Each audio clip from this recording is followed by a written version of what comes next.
ശ്രീജിത്ത്, ഈ കഴിഞ്ഞ ദിവസം AP അനിൽകുമാർ പാണക്കാട്ടെത്തിയ ആ ദൃശ്യങ്ങൾ നമ്മൾ കണ്ടതാണ്. മുസ്ലിം ലീഗ് ആകട്ടെ ഈ വിഷയത്തിൽ ഇപ്പോഴും പരസ്യമായൊരു നിലപാട് സ്വീകരിച്ചിട്ടുമില്ല. ലീഗിൻ്റെ മനസ്സിലിരിപ്പ് എന്താണെന്നത് സംബന്ധിച്ച് എന്തെങ്കിലും സൂചനകളുണ്ടോ?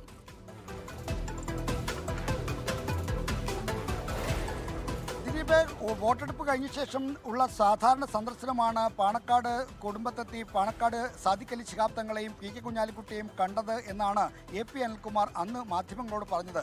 എങ്കിൽ പോലും കേരളത്തിലെ KC വേണുഗോപാൽ അനുകൂലികളുടെ നേതൃസ്ഥാനം അലങ്കരിക്കുന്ന നേതാവാണ് AP അനിൽകുമാർ.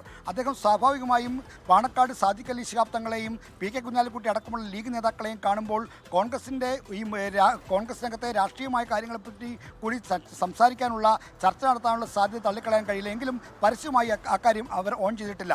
എന്നാൽ കോൺഗ്രസിൻ്റെ മുഖ്യമന്ത്രി ആരാകണമെന്ന കാര്യം കോൺഗ്രസിൻ്റെ ഒരു ആഭ്യന്തര പ്രശ്നമാണ്. അക്കാര്യത്തിൽ ലീഗിന് ഇടപെടുന്നതിന് പരിമിതിയുണ്ട്, സംഘടനാപരവും രാഷ്ട്രീയവുമായ പരിമിതിയുണ്ട്.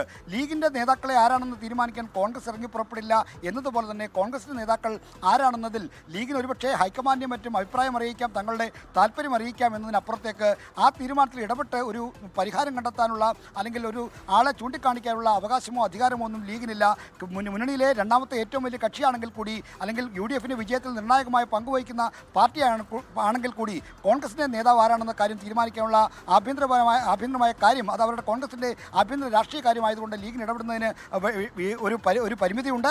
എങ്കിൽ പോലും ലീഗ് അടക്കമുള്ള ആളുകളുടെ നിലപാടുകൾ ഹൈക്കമാൻഡിനെ, രാഹുൽ ഗാന്ധിയെപ്പോലുള്ള ആളുകളെ, പ്രിയങ്ക ഗാന്ധിയെപ്പോലുള്ള ആളുകളെ അറിയിക്കാനുള്ള സാധ്യത അതൊക്കെ ഹൈക്കമാൻഡ് തീരുമാനത്തെ സ്വാധീനിക്കുന്ന പ്രധാന ഘടകങ്ങളായി മാറും. അപ്പോൾ അതുകൊണ്ട് തന്നെ ലീഗുമായി ബന്ധപ്പെട്ട ആശയവിനിമയം കൂടുതൽ സജീവമാക്കി നിലനിർത്താൻ ഈ മുഖ്യമന്ത്രി സ്ഥാനം ആഗ്രഹിക്കുന്ന എല്ലാവരും ശ്രമിക്കും. അതിൻ്റെ ഭാഗമായി കൂടിയാണ് AP അനിൽകുമാറിൻ്റെ സന്ദർശനമെന്ന് കരുതുന്നതിൽ തെറ്റുണ്ടാവില്ല. തിരുവനന്തപുരത്ത് നിന്ന് വിവരങ്ങൾ നൽകിയത് R. ശ്രീജിത്താണ്. ഇപ്പോൾ മലപ്പുറത്ത് നിന്ന് നിഖിൽ പ്രമേഷ് കൂടി ചേരുന്നു. ലീഗുമായി ബന്ധപ്പെട്ട കൂടുതൽ വിവരങ്ങൾ നിഖിൽ പ്രമേഷിൽ നിന്ന് ലഭിക്കുമെന്ന് കരുതുകയാണ്. നിഖിൽ പ്രമേഷ്, ഇപ്പോൾ മുഖ്യമന്ത്രി പോരാണ് കോൺഗ്രസിൽ ഇപ്പോൾ വളരെ സജീവമായിട്ടുള്ളത്. തെരഞ്ഞെടുപ്പ് ഫലം വന്നിട്ടില്ല, അതിനു മുമ്പ് തന്നെ കോൺഗ്രസിൽ ഈ മുഖ്യമന്ത്രി കസേരയ്ക്കായി പോരു തുടങ്ങിയിരിക്കുന്നു എന്ന സംസാരം വളരെ വ്യാപകമാണ്. പല നേതാക്കളും പരസ്യമായി അവരുടെ നിലപാടുകൾ അറിയിച്ചുകൊണ്ട് KC വേണുഗോപാലിനൊപ്പമാണോ, VD സതീശനൊപ്പമാണോ, രമേശ് ചെന്നിത്തലയ്ക്കൊപ്പമാണോ എന്ന നിലയിലേക്കൊക്കെ എത്തിയിട്ടുണ്ട്. അതിൽ ഈ പ്രതികരിക്കുന്ന നേതാക്കളുടെ എണ്ണത്തിൽ ഏറിയും കുറഞ്ഞുമൊക്കെയുള്ള ചില വ്യത്യാസങ്ങൾ ഉണ്ട് എന്നല്ലാതെ നേതാക്കൾ പരസ്യമായി ഇപ്പോൾ തന്നെ രംഗത്ത് വന്നിരിക്കുകയാണ് അവരവർ പിന്തുണയ്ക്കുന്ന നേതാക്കൾക്ക് വേണ്ടി. മുസ്ലിം ലീഗ് UDFിലെ പ്രധാനപ്പെട്ട ഘടകകക്ഷി എന്ന നിലയിൽ മുസ്ലിം ലീഗിന് ഇക്കാര്യത്തിലൊക്കെ നിർണായകമായ നിലപാടുണ്ടാകും എന്ന കാര്യത്തിൽ സംശയമില്ല. മുഖ്യമന്ത്രി UDFിന് ഭൂരിപക്ഷം ലഭിക്കുകയാണെങ്കിൽ, കോൺഗ്രസിന് ഭൂരിപക്ഷമുണ്ടെങ്കിൽ മുഖ്യമന്ത്രിയെ അവർ നിശ്ചയിക്കട്ടെ എന്ന നിലപാട് തന്നെ മുസ്ലിം ലീഗിനുണ്ടാകും എന്നതിലും തർക്കമില്ല. പക്ഷേ കോൺഗ്രസിൽ ഇങ്ങനെ ഒരു പരസ്യ വിഴുപ്പലക്കിലേക്ക് പോകുമ്പോൾ അതിലൊക്കെ മുസ്ലിം ലീഗിനൊരു നിലപാടുണ്ടാകും എന്നതാണ് ഏറ്റവും പ്രധാനപ്പെട്ട കാര്യം. സാധാരണഗതിയിൽ മുൻകാലങ്ങളിലൊക്കെ അത് കണ്ടിട്ടുള്ളതുമാണ് കേരളം. ഇപ്പോഴെന്താണ് മുസ്ലിം ലീഗിൻ്റെ നിലപാടെന്നാണ് ലഭിക്കുന്ന വിവരം? നിഖിൽ പ്രമേഷ്. ദിലീപ് കുമാർ, കോൺഗ്രസിനുള്ളിലെ ഈ മുഖ്യമന്ത്രി കസേര തർക്കത്തിൽ ലീഗിന് അതൃപ്തിയുണ്ട്.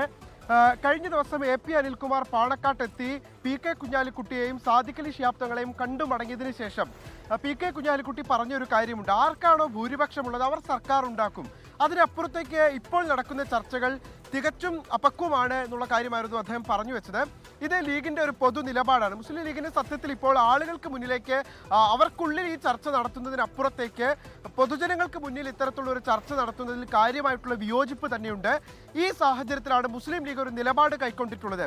തങ്ങൾ ആരെയും പരസ്യമായി പിന്തുണയ്ക്കാനില്ല. അതായത് ലീഗിനുള്ളിൽ ആരാകണം മുഖ്യമന്ത്രി എന്നുള്ളതിനെ കുറിച്ച് ഒരു ഏകദേശ ധാരണ നിലവിലത്തെ സാഹചര്യത്തിലുണ്ട്.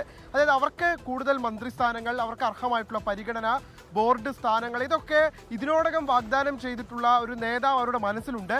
പക്ഷേ അത് പരസ്യമായ ഒരു വിഴുപ്പലക്കലിലേക്ക്, പരസ്യമായ ഒരു പിന്തുണയിലേക്ക് എന്തായാലും ഈ മുന്നണിയിലെ ഏറ്റവും പ്രധാനപ്പെട്ട ഘടകകക്ഷി, സംസ്ഥാന രാഷ്ട്രീയത്തിലെ ഏറ്റവും സ്ട്രൈക്ക് റേറ്റ് ഉള്ള പാർട്ടി എന്നുള്ള നിലയ്ക്ക് മുസ്ലിം ലീഗ് അങ്ങനെ ഒരു അവകാശവാദം മുന്നോട്ട് വെക്കേണ്ടതില്ല എന്ന് അവർ ഇതിനോടകം തന്നെ തീരുമാനിച്ചിട്ടുണ്ട്.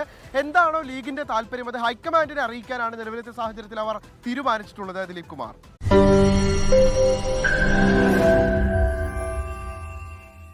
ലോകത്തെവിടെയായാലും ഏത് സമയത്തും 24 വാർത്തകളും ഓഗ്മെന്റഡ് റിയാലിറ്റി പാക്കേജുകളും എക്സ്പ്ലെയിനറുകളും വിശദമായി കാണാൻ ഞങ്ങളുടെ YouTube ചാനൽ നിങ്ങൾക്ക് സബ്സ്ക്രൈബ് ചെയ്യാം.